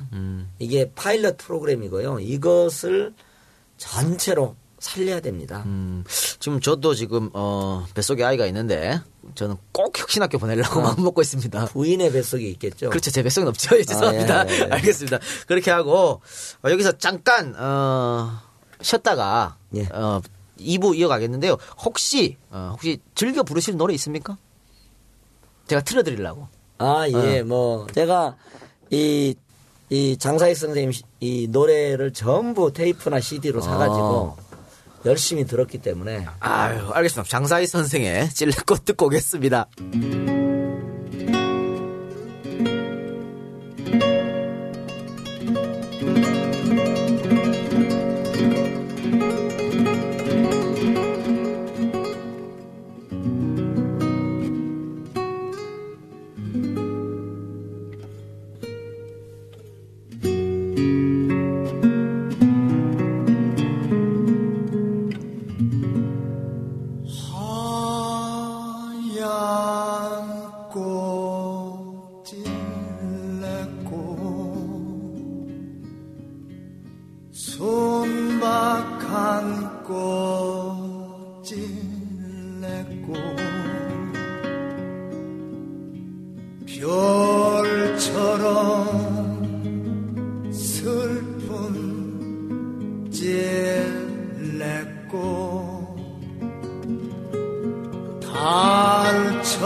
밤새 울었지.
제 딸을 위해 만들었습니다. 뾰루지가 안 나게 자극을 없애고 순하게. 제조시 파라벤, 타르, 계면 활성제, 인공 향료도 빼고 피부 호흡을 방해하는 실리콘 성분도 빼고. 아빠가 딸을 위해 만든 화장품 지니 내추럴. 검색창에 지니 내추럴을 검색하세요. 안전한 원료, 합리적 가격, 건강한 피부, 세 가지 소원을 들어주는 지니 내추럴. 지니, 내 소원을 들어줘. 아, 조사이게 찔레꽃 듣고 왔습니다. 듣고 왔는데 술은 좋아하세요? 아니 뭐 그렇게 많이 먹지 않았습니다. 맥주 몇 잔. 맥주 몇 잔? 네. 보면 늘 한 잔 드신 것 같은데. 자, 아까 왜 뭐 아들 자제분 얘기도 했었고 아내분 얘기도 했는데, 아니 그 정말 날 늘 서포트해 줄 수 있는 그 아내는 어떻게 만나게 된 겁니까? 중매로 만나셨어요? 아니면 연애로 만나셨어요? 연애로 물론 만났죠. 뭐 요즘 뭐 중매로 만나는 분이 얼마 많지 않지 않습니까? 예. 그래서 제가 결혼에 꼴이 난 방법을 하면 이 세상의 모든 미혼 남성들은 다 결혼할 수 있습니다. 좀 가르쳐 주세요. 요즘에 요즘 남성들이 또 특히 이제 30대 후반 남성들 결혼하기 어려워요. 네, 고민하는 우리 학생들에게 제가 이제 이런 비법을 합니다. 제가 정확히 그렇게 했습니다. 네. 그래서 일단은 네가 결혼할 대상은 멀리 있지 않다.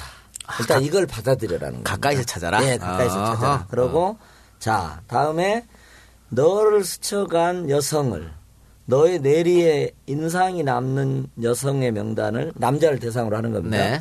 1번부터 10번까지 적어라. 왔다가 스쳐가는 사람 그냥 보내지 말라 이런 말씀이에요? 아니, 그냥 이렇게 자기하고 관계를 맺었거나 초등학교 동창이건 뭐 고등학교 동창이건 어쨌든 나랑 관계 있는 사람? 자신에게 인상적으로 남아있는 자기가 호감을 가졌던 여성, 그러나 정말 말도 못 붙여봤던, 용기가 없어서 그런 사람은 1번부터 10번까지 적어라 이거죠. 네. 그리고 이 쪽팔리는 걸 절대 두려워하면 안 됩니다. 1번부터 어차피 2판 4판이에요. 결혼 못하고 늙느냐 아니면 그만이지 뭐. 그렇죠. 네. 그래서 1번부터 다짜고짜 사랑을 고백해라 이거예요. 1번부터. 그리고 1번이 안 되죠? 그러면 바로 가입해치고 2번으로 가요. 그리고 다짜고짜 고백을 해요. 내가 너를 오래전에 언제 만났는데 내가 너를 마음에 두고 있었다. 쭉 지켜봤다. 네, 근데 내가 참 이 고백을 할 수 없었다. 이 얘기를 해요. 2번도 안 돼요? 그럼 가입표 쳐요. 3번으로 가요. 그러면 3번 아니면 4번에서 끝나게 돼 있습니다. 결혼에 꼴이 나게 돼 있습니다. 그러면 조 후보님은 몇 번은 1번에서 끝났죠. 요거는 이거 사모님 방송 듣는다고 1번 한 것 같은데? 예, 물론 저희 처가 듣는다는 전제로 말씀을 그래, 1번이라고 믿겠습니다. 오늘 1시간 이상 방송하는데 요게 제일 남겠네요. 남는 거 요거 딱 하나 있겠네요. 꼭 이렇게 해보십시오. 그리고 용기를 가져야 되고 포기를 해야 되고 그저 쪽팔림을 무릅써야 되고, 왜냐하면 이 결혼이라는 거대한 인생 문제를 해결하는데 약간의 쪽팔림. 그리고 이렇게 쪽팔림 무릎 써야 됩니다. 그 진지해야 돼요. 그렇게 네. 그래요. 그런데 뭐 직접 이제 그 오랫동안 사모님께서 애들을 직접 학생들 가르쳤던 교사 출신이었고 그리고 또 조 후보님 같으면 교수 생활 오래 하셨고 그러면서 이제 아들만 둘이죠. 어떻습니까? 대한민국 이 상황에서 이 경쟁 교육 상황에서 제 개인적 생각은 우리가 정말 선진국으로 가려면 교육 자체가 바뀌어야 되는데 결국은 우리가 핀란드나 독일식 교육 모델을 따라가야 하는가 싶거든요. 근데 이게 조희연 교육감이 뭐 4년 5년 해서 한번 한다고 바뀌지는 절대 않을 것 같아요. 완전 처음부터 이게 해야 될 것 같은데 어떻습니까? 내가 교육감이 돼가지고 그래 서울이라도 바꿔야겠다, 바꿀 수 있겠다 이런 어떤 로드맵 같은 게 있습니까? 뭐 아주 뭐 이렇게 완벽한 로드맵은 없지만 이제 제가 이제 구호로서는 이렇게 얘기를 합니다. 교육감이 바뀌면 서울 교육이 바뀔 수 있습니다. 서울은 대한민국의 중심입니다. 서울 교육이 바뀌면 대한민국 교육이 바뀔 수 있습니다. 서울 교육이 바뀌면 대한민국도 바꿀 수 있습니다. 제가 이렇게 아주 멋있는 슬로건을 이렇게 이제 내걸고 내거셨는데 다들 몰라요? 예. 근데 이제 이게 사실 이제 초중등 교육은 사실 약간 종속변수적인 면이 있습니다. 대학 입시 체제, 대학 서열 체제, 대학 학벌 체제에 종속변수적인 면이 있습니다. 그런데 이제 교육감은 이 종속변수반을 다루는 거예요. 그래서 이제 제가 이 대학 입시 체제, 대학 학벌 체제를 말하자면 국가 교육개혁 의제로 다루고 제기하는 큰 교육감이 되겠습니다. 제가 그렇게 얘기를 했습니다. 교육감의 권한을 벗어나지만 이제 2기 진보 교육감 시대 이번에 이제 전국적으로 진보 교육감이 몇 명이 달성될지 모르겠어요. 17개 이 교육감이 이제 출연하는데 거기에서 그러나 많이 될 겁니다. 그러면 이분들이 함께 힘을 모아서 이 대학 입시 체제 문제나 이런 것들도 문제 제기를 하려고 그럽니다.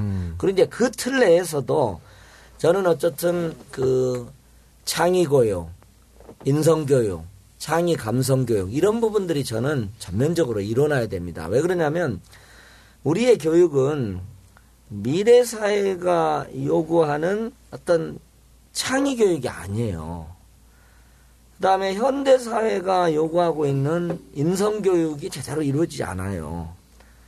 그리고 어떻게 보면은 이 현대의 지식 사회는 역으로 창의 감성 교육을 우리한테 요구하고 있습니다. 창의 문화 교육이라고도 할 수 있는 것들을 요구하고 있는데 우리는 이 모든 것이 말하자면 암기형 입시 교육으로 이렇게 전락되어 있는 거죠.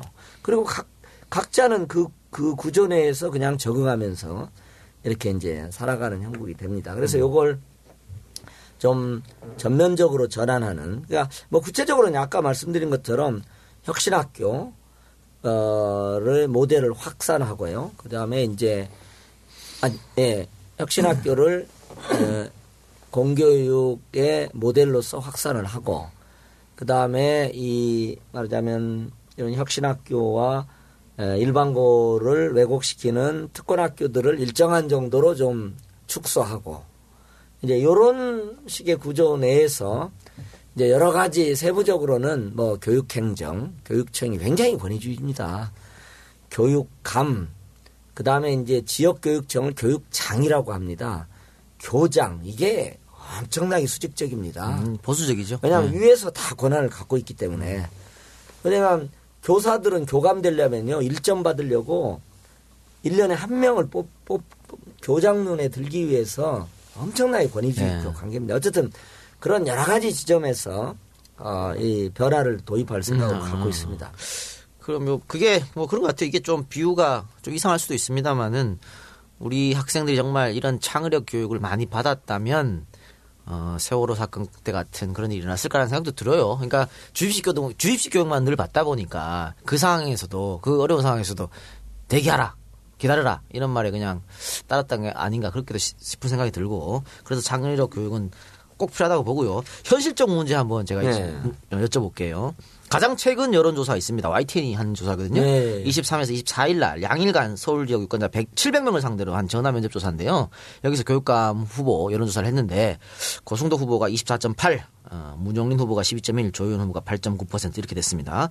그러니까 저희가 모두에 말씀드린 것처럼 진보 계열이 조의원으로 단일화했지 않습니까? 네. 단일화했고 보수 네. 표는 갈렸죠. 네. 그럼에도 불구하고 이렇게 지지율이 떨어진 이유는 뭐라고 생각하시는지 또 내가 따라잡겠다. 어떤 방법이 있겠는지 한번 여쭤보고 싶네요. 예.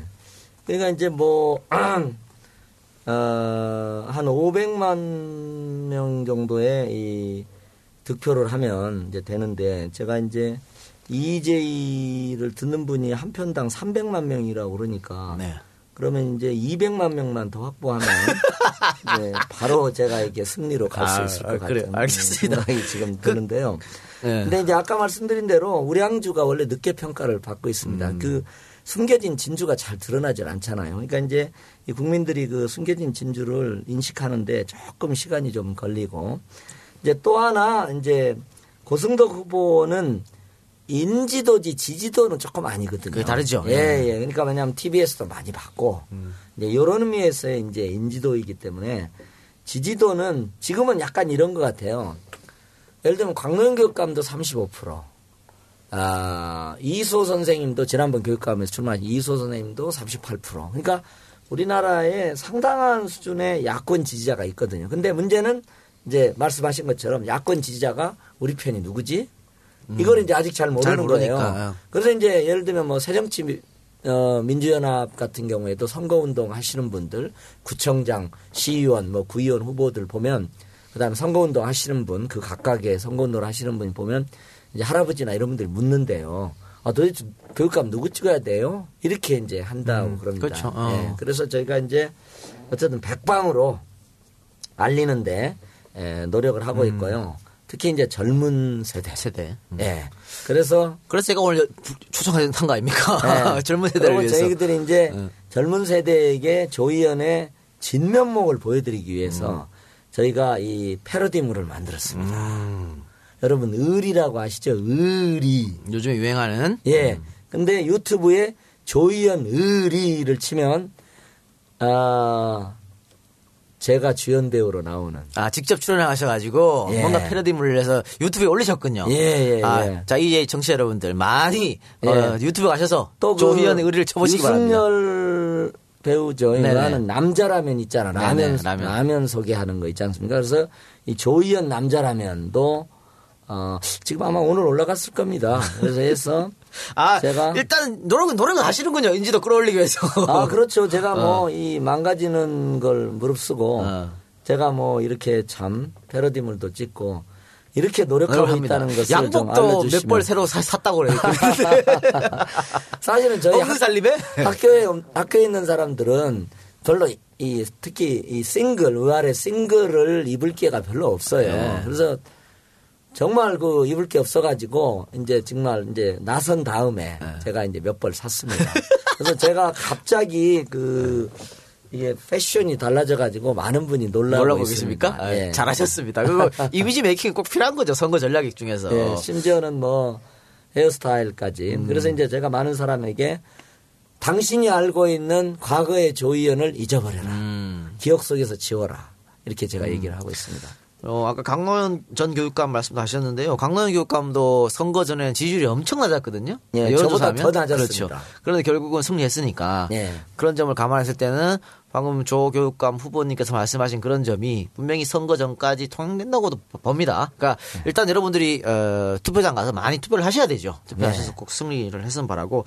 강노현 교육감 이야기 나온 김에 한번 여쭤볼게요. 우리 강노현 하면요 자동으로 무상급식이 탁 떠오릅니다. 예. 물론 우리가 흔히 얘기하는 킬러 컨텐츠라고 하죠. 그런데 조의원 하면 떠오르는 게 지금 없어요. 소위 말하는 킬러 컨텐츠가 부족한 거 아니냐 이런 비판이 나올 수가 있거든요. 여기서 어떻게 생각하세요? 그건 또 저희 아픈 지점이기도 한데 이제 이게 약간의 이런 점은 있는 것 같습니다. 그러니까 뭐냐면 강노현 교육감 때는 이제 혁신학교, 무상급식, 뭐 인권 조례 이런 그 시대 정신을 반영하는 게 좀 있었어요. 네.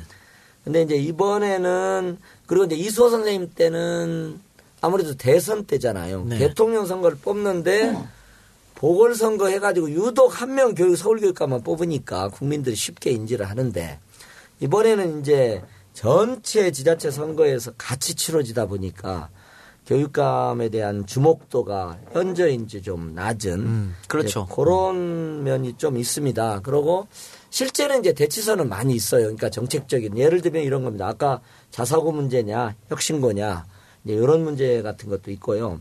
이제 박근혜 정부의 이 규제 완화 정책에 맞서서 제가 학생의 안전과 환경을 지키는 착한 규제, 교육적 규제를 강화하겠다. 근데 지금 이제 박근혜 대통령이 규제 완화를 막 표방하니까요. 또 업자들이 학교 주변에 막 호텔 짓려고 난리예요. 제가 러브 호텔 같은 거. 예, 오늘 또 용산에 갔다 왔는데 용산은 성심여고 앞에 화상경마장을 또 지었는데 그걸 또 반대하는. 예, 그게 또 원래는 규제 정책이 있어가지고 학교 한 몇 미터 근방은 그런 걸 지을 수 없다 그랬는데 예. 그걸 규제를 풀어버렸다는 얘기죠. 예, 그래서 지금 저 안국동에 가면 풍문여고 있지 않습니까? 안국동 로타리 옆에 그 미 대사관 터가 있는데 거기에 이제 대형 관광 호텔을 지으려고 하고 있습니다. 근데 이게 덕성여고하고는 아예 붙어 있어요. 그 다음에 풍문여고와는 50m, 35m밖에 안 떨어져 있어요. 그래서 원래 200m 내에서는 상당히 엄격한 심의를 거쳐야 됩니다. 근데 지금 규제 완화 정책에 편승해서 학교 옆에 관광호텔 집니다. 그럼 관광호텔만 오나요? 거기 위락시설도 다 따라오겠죠. 예. 경우에 따르면 빠찡코도 따라올 수 있습니다. 그래서 이런 여러 가지 이런 이제 착한 규제, 박근혜 정부의 규제 완화에 맞서는 착한 규제. 그리고 이제 다른 때 같으면 아마 이게 굉장한 주목을 받았었고 또 약간의 주목을 받았습니다. 유아교육을 전면 공교육화. 유아교육을 어쨌든 국가 책임으로 이렇게 돌리겠다. 그것도 굉장히 나름 주목을 받은 건데 어쨌든 그래도 킬러 콘텐츠까지 된다고는 말할 수 없는 점이 있네요. 아마 뭐 이 세 가지는 이제 제가 이의제를 오늘 출연했으니까 내일부터 킬러 콘텐츠가 될 거다. 알겠습니다. 그러니까 방금 말씀하셨던 착한 규제나 유아교육, 공교육화 이것도 어떻게 보면 킬러 콘텐츠가 될 수 있었는데 이게 너무 오히려 그 지방선거에 집중되다 보니까 그런 점이 좀 집중돼서 떨어졌다는 면이 있다고 보고요. 킬러 콘텐츠가 죽이는 콘텐츠 그런 그렇죠. 거죠. 그러면은 이렇게 봅시다. 광노현 교육감에 이어가지고 제2의 교육개혁을 하겠다 이런 말씀인데 문용린 교육감이 당선되면서 소위 말하는 각 교육감이 했던 개혁 정책이 후퇴했다는 그런 지적도 일부 있습니다. 뭐 친환경 우상급식 그 예산 줄인다는 뭐 이런 이야기도 있고 또 아까 말씀드렸던 혁신학교 축소 그렇죠? 또 학생인권 조례 폐지 뭐 이런 것들이 있는데 이거 조 교육감 후보님께서 당선되시면 이거 다시 이제 다 제대로 돌리겠다는 그런 말씀이시죠? 예, 그러니까 이제 저는 혁신교육 시즌 2를 열겠다. 그렇게 이제 제가 표방을 했습니다. 그러니까 당연히 혁신교육 시즌 1의 주요한 내용들을 개성해야 되겠죠. 친환경 무상급식은 어머님들이 굉장히 그 관심이 많은 지조거든요. 네. 근데 이제 문용린 교육감에서 진짜 이게 현재 후퇴를 했습니다.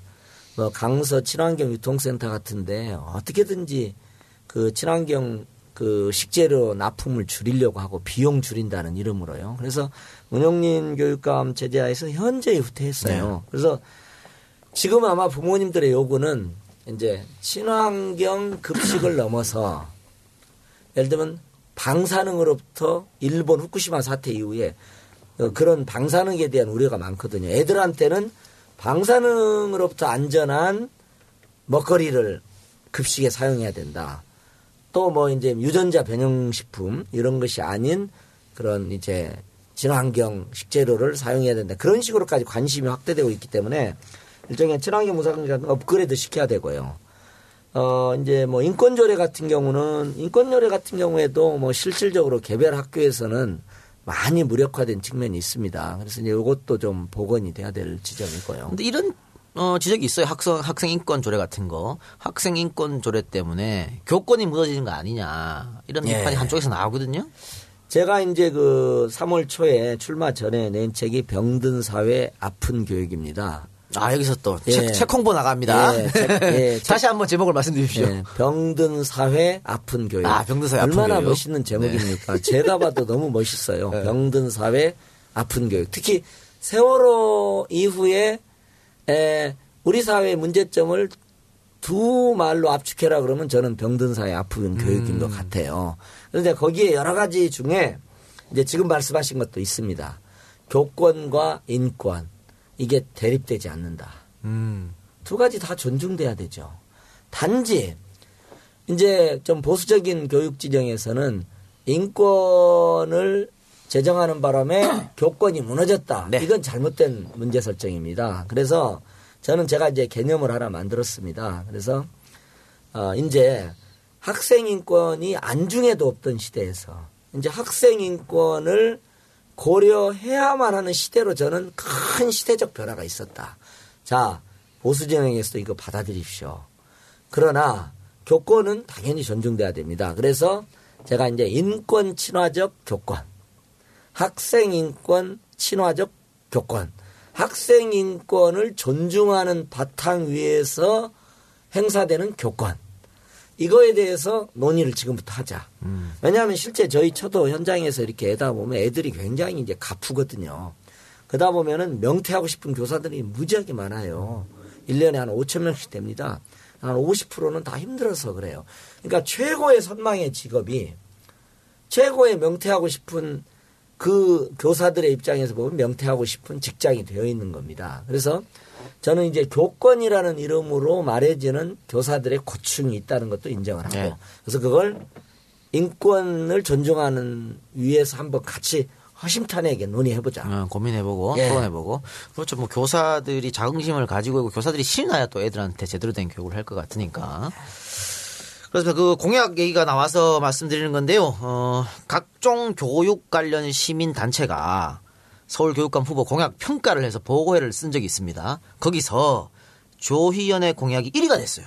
네. 네, 1위가 됐는데 그럼에도 불구하고 지지율이 이 모양입니다. 왜 꼭 지지율하고 연결시키니까 이거 잘하는 건 잘하는 겁니다. 제가 말씀드리는 예. 게 이제 어쨌든 1위를 했어요. 예. 1위를 했는데 그런 것 같습니다. 그러니까 아직 그 서울 시민들이 교육감 선거에 대해 중요성을 잘 모르는 게 아닌가 싶고 예. 혹은 야 공약 그게 뭐가 중요해 이럴 수도 있을 것 같아요. 예. 그 고순호 후보 1위 하는 이유도 일단 인지도가 제일 앞서는 것도 있고 예. 그러니까 행정외시, 행정고시, 외무고시, 사법고시 다 패스한 사람이니까 예. 야 저렇게 공부를 하면 우리 애도 될까? 뭐 이런 생각도 한 것 같고 예. 사실 그렇게 하면 애들 큰일 납니다. 그런데 그래서 이렇게 되지 않나. 그러니까 고시 3과랑 패스 오히려 이런 게 더 먹히지 않나 예. 이렇게 싶습니다. 그러니까 공약평가 1위 한 것보다. 근데 공약평가 1위를 할 수 있었다. 이거는 사실 공약이 중요한 게 아니거든요. 제일 중요한 거는 그 실천력인데 이 공약평가 1위 한 거는 이 시민단체가 이 양반이 가장 많은 실천도도 있기 때문에 이걸 1위로 선정한 거 아니겠습니까? 네. 좋은 교사 운동 하시는 분이라든지 이런 교육단체들이 해서요. 엄정한 심사를 거쳐서 제가 1등을 했습니다. 예, 엄정한, 그렇겠죠. 제가 봐도 엄정한. 너무 엄정하게 하셔가지고, 제가 1등하고 이제 신문에도 이제 보도된. 기분은 좋았겠습니다. 예, 그러니까 뭐 짱이었죠, 뭐. 예, 그런데. 그래서 어쨌든 참 이런 점을 좀 인정해 주셔야 됩니다. EJ를 하시는 분들은. 그리고 고시 상관왕. 자, 모든 사람이 그런 환상을 가지고 가면 안 됩니다. 그리고 지금도 망가져 있는데 그런 식으로 고시상관왕을 애들이 다 될 수 있도록 하는 방향으로 그런 승리주의적 관점으로 지금까지 흘러왔기 때문에 이렇게 교육이 위기와 망가져 있는 겁니다. 그래서 저는 좀 그런 환상으로부터 분명하게 좀 선을 그으시고 그렇죠. 올바른 판단을 하십시오. 네. 이게 말씀드리고 또 한 가지는 이제 문용린 얘기가 나온 김에 이제 문용린 교육감이 원래 그렇습니다. 연말이 되면요. 국민권익위원회에서 청렴도 조사를 해요. 공공기관 청렴도 조사를 합니다. 그럼 아까 말씀드린 대로 17개 전국 교육청 중에서 17등을 했어요. 꼴찌했네요. 예, 서울 교육청이 꼴등을 했습니다. 그런데 동일한 조사에서 이 광역 지자체 중에서 서울이 1등이 됐습니다. 자, 왜 그렇겠습니까? 윗물이 맑아야 아랫물이 맑는다.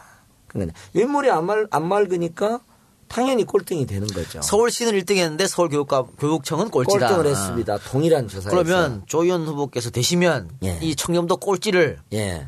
1등으로 바꿀 예. 그런 계획이 있습니까?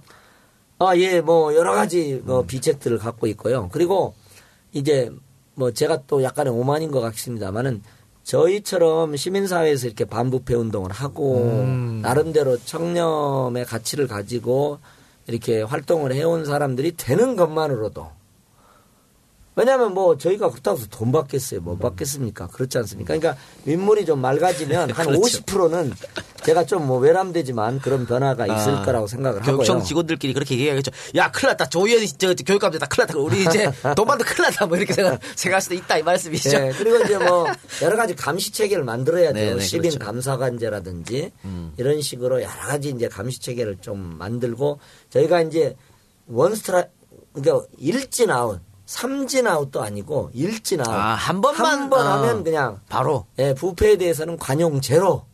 이런 식의 정책을 펴려고 생각하고 있습니다. 꼭 해주시기 부탁드리겠습니다. 예.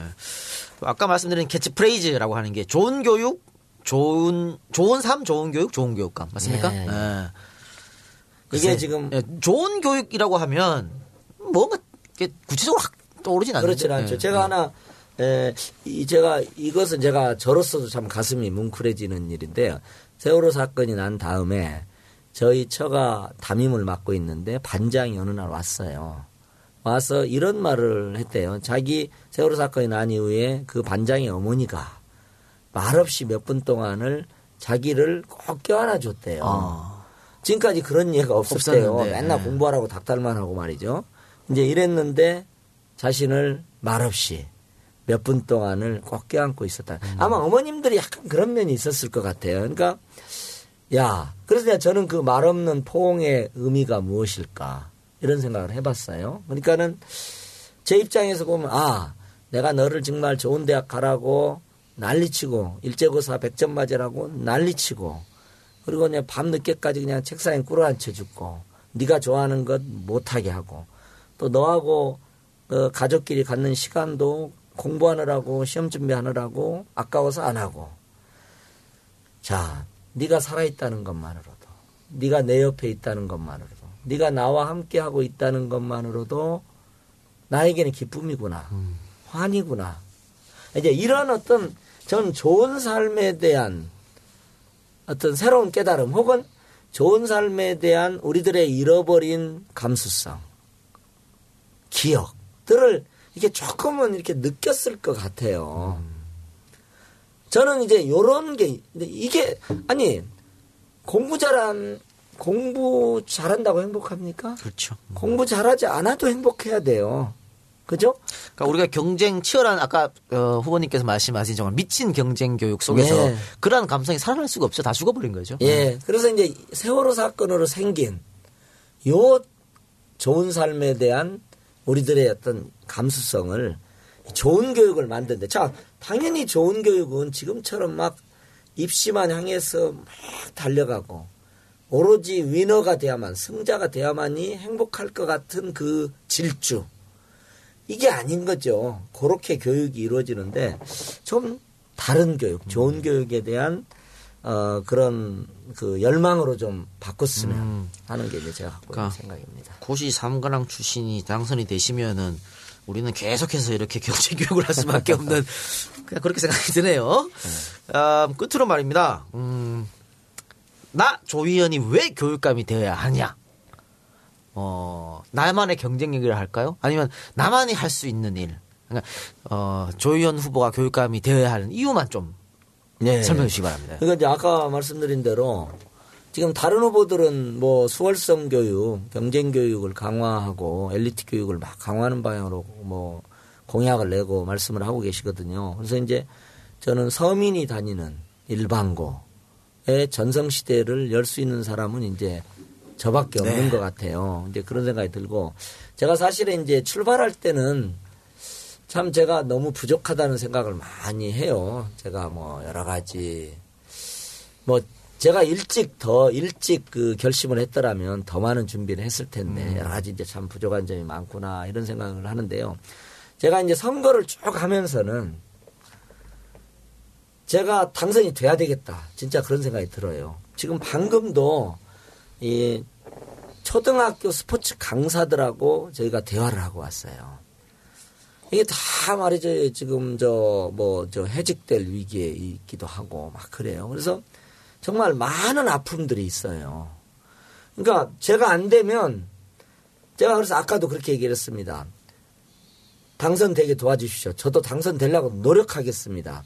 제가 당선되지 않으면 여러분들이 갖고 있는 요구와 기대가 실현될 수 있는 공간조차 여백조차도 생기지 않는다. 그래서 저는 저한테 몰려드는 많은 허다못해 유치원 하시는 분부터 시작해서 장애인, 그 다음에 심지어는 학교 사서, 그 다음에 이제 뭐 급식 조리원으로 일하시는 분들, 아이들, 했는데 지금의 이 잘못된 말하자면 교육 열차, 이것을 제가 되지 않으면 방향을 틀 수 있는 가능성조차도 없어지는 것 같아요. 그래서 제가 뭐 된다고 막 모든 문제가 갑자기 해결된다. 저는 절대 그런 일은 없습니다. 그러나 이게 어쨌든 우리가 새로운 교육을 꿈꾸고 조금 실험이라도 해볼 수 있는 가능성이 열린다. 가능성의 지평이 열린다 말이죠.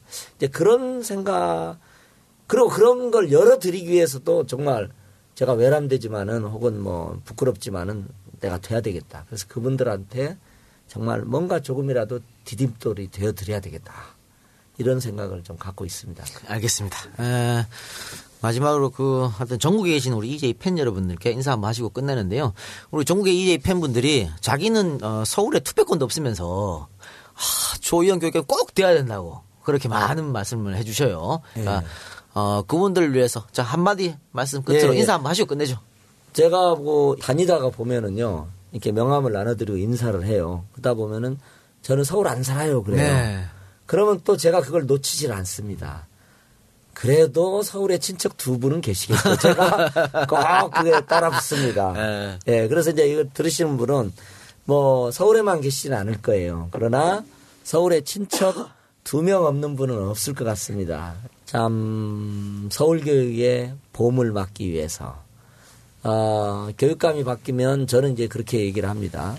교육감이 바뀌면 서울교육이 바뀝니다. 그리고 어쨌든 지금 현재로서는 서울이 대한민국의 중심이 되어 있기 때문에 서울교육이 바뀌면 대한민국 교육이 바뀝니다. 그렇기 때문에 이제를 들으시는 서울 시민은 물론이고요.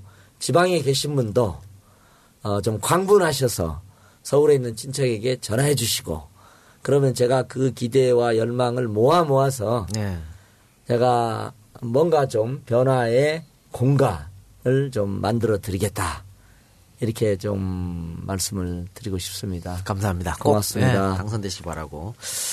어쨌든 흔히 말씀을 많이 하시죠. 교육은 100년지 대계다. 그러니까 우리가 단순히 1, 2년을 내다보고 교육 정책을 펴는 게 아니고 정말 100년 미래를 내다보고 그렇죠. 우리 자라나는 세대들이 제대로 된 교육을 받았으면 하는 마음이고요. 비단 서울뿐만이 아니고 전국 다른 곳에서도 꼭 진보적 또 민주적 교육감들이 당선됐으면 하는 바람으로 오늘 조희연 후보님 오셨다고 이해해 주시고요.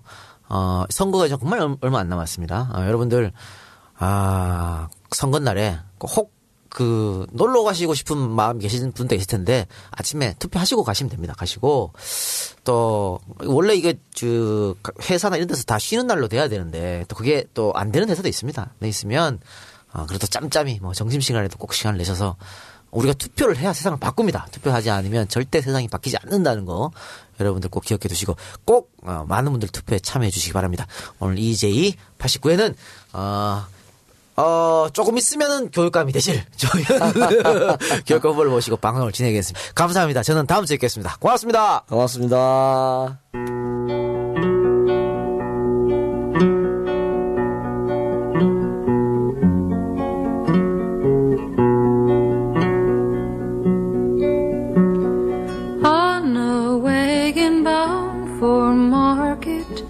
There's a calf with a mournful eye. High above him there's a swallow winging swiftly through the sky. How the winds are laughing, they laugh with all their might. Laugh and laugh the whole day through and half the summer's night. Donna, donna, donna, donna, donna, donna, donna.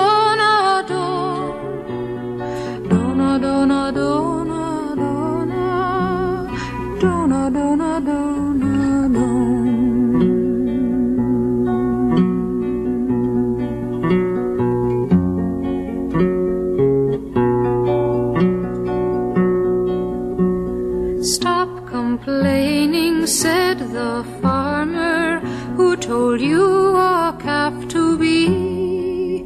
Why don't you have wings to fly with, like the swallow so proud and free?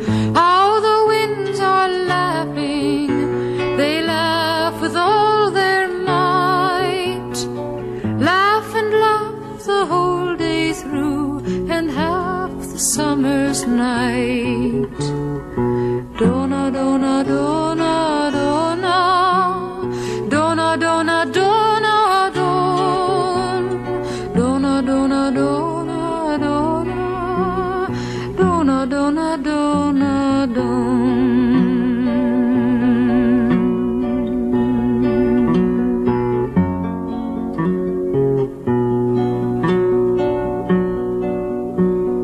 Calves are easily bound and slaughtered, never knowing the reason why. But whoever treasures freedom, like the swallow has learned to fly.